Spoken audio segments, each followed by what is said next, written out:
ಶ್ರೀ ಸದ್ಗುರು ಸಾಯಿನಾಥಾಯ ನಮಃ. 40ನೇ ಅಧ್ಯಾಯ. ಬಾಬಾ ಸನ್ಯಾಸಿ ರೂಪದಲ್ಲಿ ಉದ್ಯಾಪನಾ ಸಮಾರಂಭದಲ್ಲಿ ಹಾಜರಿದ್ದು ತಮ್ಮ ಫೋಟೋದ ರೂಪದಲ್ಲಿ ಹೇಮಾಡ ಪಂತರ ಮನೆಗೆ ಬಂದುದು. ಬಾಬಾ ಅವರು ತಮ್ಮ ಭಕ್ತರಾದ ಬಾಳಾಸಾಹೇಬ ದೇವ ಅವರ ತಾಯಿಯ ಉದ್ಯಾಪನಾ ಸಮಾರಂಭಕ್ಕೆ ಹೇಗೆ ಹೋಗಿದ್ದರು ಮತ್ತು ಬಾಂದ್ರಾದಲ್ಲಿ ಹೇಮಾಡ ಪಂತರ ಮನೆಗೆ ಹೋಳಿ ಹುಣ್ಣಿಮೆಯ ಔತಣಕ್ಕೆ ಹೇಗೆ ಬಂದರು ಎಂಬುದನ್ನು ಈ ಅಧ್ಯಾಯದಲ್ಲಿ ವಿವರಿಸಿದೆ. ಯಾರು ಲೌಕಿಕ ಮತ್ತು ಪಾರಮಾರ್ಥಿಕ ಉಪದೇಶಗಳನ್ನು ಕೊಡುತ್ತಾ ಭಕ್ತರು ತಮ್ಮ ಜೀವನದ ಗುರಿಯನ್ನು ಮುಟ್ಟುವಂತೆ ಮಾಡಿದರೋ, ಯಾರು ತಮ್ಮ ಅಭಯ ಹಸ್ತವನ್ನು ಭಕ್ತರ ಮಸ್ತಕದ ಮೇಲಿಟ್ಟು ತಮ್ಮ ಶಕ್ತಿಯನ್ನು ವರ್ಗಾಯಿಸಿ ಪಡೆಯಲು ಅಸಾಧ್ಯವಾದ ವಸ್ತುಗಳನ್ನು ಅವರು ಪಡೆಯುವಂತೆ ಮಾಡುತ್ತಿದ್ದರೋ, ಯಾರು ತಮ್ಮ ಭಕ್ತರನ್ನು ಆಲಿಂಗಿಸಿಕೊಂಡು ಭಕ್ತರು ತಾವೇ ಭಕ್ತರು ಎಂಬ ಏಕೀಭಾವದಿಂದಿದ್ದರೂ ಅಂತಹ ಶ್ರೀ ಸಾಯಿಬಾಬಾ ಅವರೇ ಧನ್ಯರು. ಉದ್ಯಾಪನಾ ಸಮಾರಂಭ. ಶ್ರೀ ಬಿ.ವಿ. ದೇವ ಅವರು ಠಾಣಾ ಜಿಲ್ಲೆಯ ಡಹಾಣುವಿನಲ್ಲಿ ಮಾಮಲೆದಾರರಾಗಿದ್ದರು. ಅವರ ತಾಯಿಯು 25-30 ಹರಕೆಗಳನ್ನು ಮಾಡಿಕೊಂಡಿದ್ದು ಆ ಸಂಬಂಧವಾಗಿ ಉದ್ಯಾಪನಾ ಸಮಾರಂಭ ಆಚರಿಸಬೇಕಿತ್ತು. 100-200 ಜನ ಬ್ರಾಹ್ಮಣರ ಸಂತರ್ಪಣೆಯೇ ಈ ಸಮಾರಂಭ. ಶ್ರೀ ದೇವ ಅವರು ಒಂದು ದಿನ ನಿಶ್ಚಯಿಸಿ, ಸಾಯಿಬಾಬಾ ಅವರು ಈ ಸಮಾರಂಭಕ್ಕೆ ಬರದಿದ್ದರೆ ಸಮಾರಂಭವು ಶೋಭಿಸುವುದಿಲ್ಲವೆಂದು ಅವರನ್ನು ಸಹ ಊಟಕ್ಕೆ ಕರೆದುಕೊಂಡು ಬರುವಂತೆ ಶಿರಡಿಯಲ್ಲಿಯ ಬಾಪು ಸಾಹೇಬರಿಗೆ ಪತ್ರ ಬರೆದರು. ಬಾಬಾ ಅವರು ಆಮಂತ್ರಣ ನೋಡಿ, ನನ್ನನ್ನು ಸ್ಮರಿಸುವವರ ಬಳಿ ನಾನು ಸದಾ ಇರುತ್ತೇನೆ. ನನಗೆ ವಾಹನ ಸೌಕರ್ಯದ ಅಗತ್ಯವಿಲ್ಲ. ನನ್ನನ್ನು ಪ್ರೀತಿಯಿಂದ ಆಹ್ವಾನಿಸಿದವರ ಹತ್ತಿರ ನಾನು ಶೀಘ್ರವಾಗಿ ಓಡುತ್ತೇನೆ. ನಾನು, ನೀನು ಮತ್ತು ಇನ್ನೊಬ್ಬನು ಜೊತೆಗೂಡಿ ಬರುತ್ತೇವೆಂದು ಉತ್ತರ ಬರೆದು ಹಾಕು ಎಂದರು. ಶ್ರೀ ಜೋಗ ಅವರು ಅದರಂತೆ ದೇವ ಅವರಿಗೆ ಉತ್ತರಿಸಿದರು. ಇದನ್ನು ನೋಡಿ ದೇವ ಅವರು ಆನಂದಭರಿತರಾದರು. ಆದರೆ ಬಾಬಾ ರಾಹತ, ರುಯಿ, ನೀಮ್ಗಾವ್ದಿಂದ ಆಚೆಗೆ ಎಲ್ಲಿಗೂ ಹೋಗಿರಲಿಲ್ಲ. ಆದರೂ ಸಿದ್ಧಪುರುಷರಾದ ಬಾಬಾ ಅವರಿಗೆ ಯಾವುದೂ ಅಸಾಧ್ಯವಿಲ್ಲ. ಯಾವ ರೂಪದಲ್ಲಿಯಾದರೂ ಬಂದು ತಮ್ಮ ಅಭೀಷ್ಟವನ್ನು ನೆರವೇರಿಸುತ್ತಾರೆಂದು ಶ್ರೀದೇವ ದೃಢ ಮನಸ್ಸಿನಿಂದ ಇದ್ದರು. ಇದಕ್ಕೆ ಕೆಲವು ದಿನಗಳ ಹಿಂದೆ ಗೋ ಸಂರಕ್ಷಣಾ ಕಾರ್ಯಕರ್ತನೆಂದು ಹೇಳಿಕೊಂಡು ಒಬ್ಬ ಸನ್ಯಾಸಿಯು ಡಹಾಣುವಿನ ರೈಲ್ವೆ ಸ್ಟೇಷನ್ ಮಾಸ್ತರರ ಬಳಿ ಚಂದ ಎತ್ತಲು ಬಂದಿದ್ದನು. ಅವರು ದೇವ ಮಾಮಲೆದಾರರ ಕಡೆಗೆ ಹೋಗಿ ನಿಮ್ಮ ಕಾರ್ಯ ಸುಗಮವಾಗುತ್ತದೆ ಎಂದು ಹೇಳುತ್ತಿರುವಾಗ ಅದೇ ಸಮಯಕ್ಕೆ ಸರಿಯಾಗಿ ದೇವ ಅವರು ಅಲ್ಲಿಗೆ ಬಂದರು. ಸ್ಟೇಷನ್ ಮಾಸ್ತರರು ಸನ್ಯಾಸಿಗೆ ದೇವ ಅವರ ಪರಿಚಯ ಮಾಡಿಕೊಟ್ಟರು. ಇಬ್ಬರೂ ಕೆಲವು ಕಾಲ ಮಾತುಕತೆ ನಡೆಸಿದರು. ಆಗ ದೇವ ಅವರು, ಈಗ ತಾನೇ ನರೋತ್ತಮ ಶೆಟ್ಟಿ ಬೇರೆ ಕಾರ್ಯಕ್ಕೆ ಚಂದ ಎತ್ತಿದ್ದಾರೆ. ಆದ್ದರಿಂದ ಈಗಲೇ ಇನ್ನೊಂದು ಸಲ ಚಂದ ಎತ್ತುವುದು ಸೂಕ್ತವಲ್ಲ. ಇನ್ನು 3-4 ತಿಂಗಳ ನಂತರ ಬನ್ನಿರಿ ಎಂದು ಹೇಳಿ ಕಳುಹಿಸಿದರು. ಮುಂದೆ 1 ತಿಂಗಳ ನಂತರ ಸನ್ಯಾಸಿಯು ಬೆಳಗ್ಗೆ 10 ಗಂಟೆಗೆ ಸರಿಯಾಗಿ ದೇವ ಅವರ ಮನೆ ಬಾಗಿಲಿಗೆ ಬಂದನು. ದೇವ ಅವರು ಚಂದ ಎತ್ತಲು ಆತ ಬಂದಿದ್ದಾನೆಂದು ಭಾವಿಸಿದರು. ಆದರೆ ಆ ಸನ್ಯಾಸಿಯು ಉದ್ಯಾಪನಾ ಸಮಾರಂಭದ ಸಿದ್ಧತೆಯನ್ನು ನೋಡಿ ತಾನು ಚಂದ ಎತ್ತಲು ಬಂದಿರದೆ ಊಟಕ್ಕೆ ಬಂದಿರುವುದಾಗಿ ತಿಳಿಸಿದನು. ಆಗ ದೇವ ಅವರು, ಸರಿ, ಬಹಳ ಸಂತೋಷ, ನಿಮ್ಮದೇ ಮನೆ ಎಂದು ಭಾವಿಸಿ ಊಟಕ್ಕೆ ಅಗತ್ಯವಾಗಿ ಬನ್ನಿರಿ ಎಂದರು.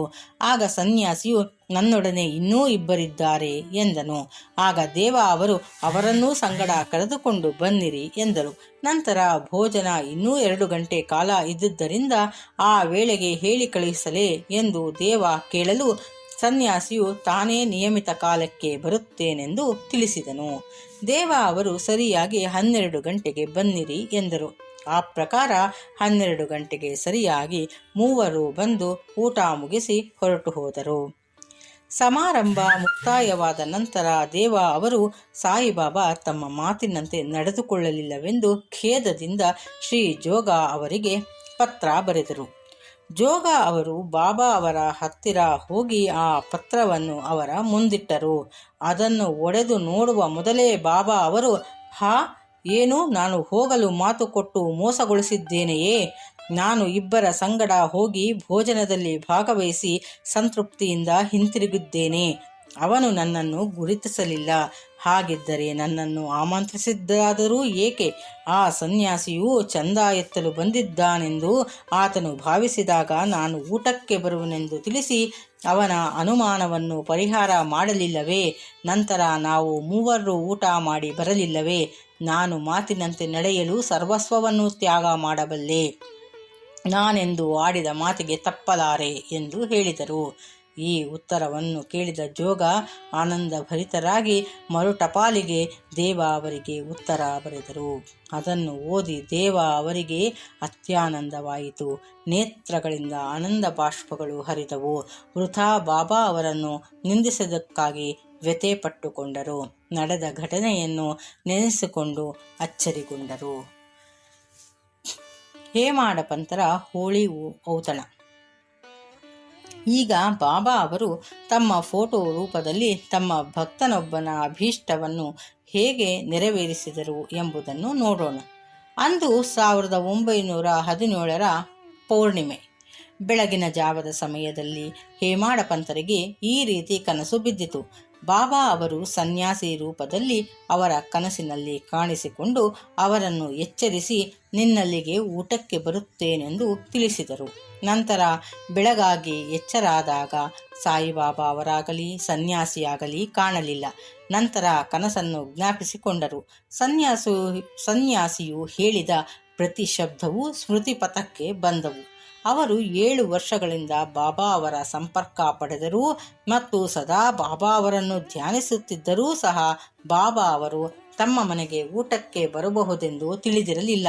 ಕೂಡಲೇ ತಮ್ಮ ಹೆಂಡತಿಗೆ ಈ ದಿನ ಹೋಳಿ ಹಬ್ಬವಾದುದರಿಂದ ಒಬ್ಬ ಸನ್ಯಾಸಿ ಅತಿಥಿಯಾಗಿ ಊಟಕ್ಕೆ ಬರುವರೆಂದು ಹೆಚ್ಚು ಅಡಿಗೆ ಮಾಡಲು ಹೇಳಿದರು. ಆಗ ಅವಳು ಯಾರು, ಎಲ್ಲಿಂದ ಬರುತ್ತಾರೆ ಎಂದು ಕೇಳಲು ತಮ್ಮ ಕನಸನ್ನು ಹೇಮಾಡ ಪಂತ ಅವಳಿಗೆ ವಿವರಿಸಿದರು. ಅವಳು ಅನುಮಾನದಿಂದ ಬಾಬಾ ಅವರು ಶಿರ್ಡಿಯ ರುಚಿಕರವಾದ ಊಟ ಬಿಟ್ಟು ನಮ್ಮ ಮನೆಯ ಸಾದಾ ಊಟಕ್ಕೆಂದಾದರೂ ಬರುತ್ತಾರೆಯೇ ಎಂದು ಕೇಳಿದಳು. ಆಗ ಹೇಮಾಡ ಪಂತರು ಬಾಬಾ ಅವರೇ ಸ್ವತಃ ಬರದಿದ್ದರೂ ಯಾರಾದರೂ ಒಬ್ಬ ಅತಿಥಿ ರೂಪದಲ್ಲಿ ಬರಬಹುದೆಂದು, ಹೆಚ್ಚಿಗೆ ಅಡಿಗೆ ಮಾಡುವುದರಿಂದ ನಷ್ಟವೇನೂ ಇಲ್ಲ ಎಂದರು. ಮಧ್ಯಾಹ್ನದ ಹೊತ್ತಿಗೆ ಅಡಿಗೆ ತಯಾರಾಗಿತ್ತು. ದೇವರ ಪೂಜೆ ನೆರವೇರಿಸಿ 2 ಸಾಲು ಎಲೆ ಹಾಕಿದರು. ಮನೆಯವರೆಲ್ಲ ತಮ್ಮ ತಮ್ಮ ಮಣೆಗಳ ಮೇಲೆ ಕುಳಿತರು. ಆಹಾರ ಬಡಿಸಿದರು. ಎಲ್ಲರೂ ಅತಿಥಿಯ ಬರವನ್ನೇ ಕಾಯುತ್ತಿದ್ದರು. ಮಧ್ಯಾಹ್ನ ಮೀರುತ್ತಿತ್ತು. ಅತಿಥಿಯ ಸುಳಿವೇ ಇರಲಿಲ್ಲ. ನಂತರ ಬಾಗಿಲು ಹಾಕಿ ತುಪ್ಪ ಬಡಿಸಿದರು. ಇನ್ನೇನು ಎಲ್ಲರೂ ಊಟ ಮಾಡಲಾರಂಭಿಸಿದರು ಎನ್ನುವ ಸಮಯಕ್ಕೆ ಸರಿಯಾಗಿ ಬಾಗಿಲ ಬಡಿದ ಸಪ್ಪಳ ಕೇಳಿಸಿತು.